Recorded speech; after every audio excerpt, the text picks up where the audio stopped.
এগুলো হচ্ছে ধনিয়া পাতার ফুল। আপনারা সবাই এই গাছটাকে চেনেন। যখন আপনারা বিভিন্নভাবে সবজি রান্না করতে কিংবা মাংস রান্না করেন তখন আসলে এই গাছটার পাতা প্রয়োজন হয়। তো আমাদের শহর অঞ্চলে প্রচুর পরিমাণে এই ধনিয়া পাতার ব্যবহার আছে। সেই সাথে গ্রাম অঞ্চলেও এখন প্রচুর পরিমাণে আছে।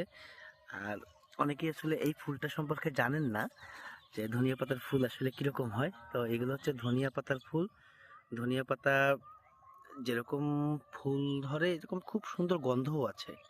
তো আমি আজকে চেষ্টা করছি যে আপনাদেরকে ধনিয়া পাতার ফুলগুলো আহ, দেখানোর জন্য। তো এই ফুলগুলো কিন্তু খুবই সুন্দর হয়, আপনারা দেখলেই বুঝতে পারবেন।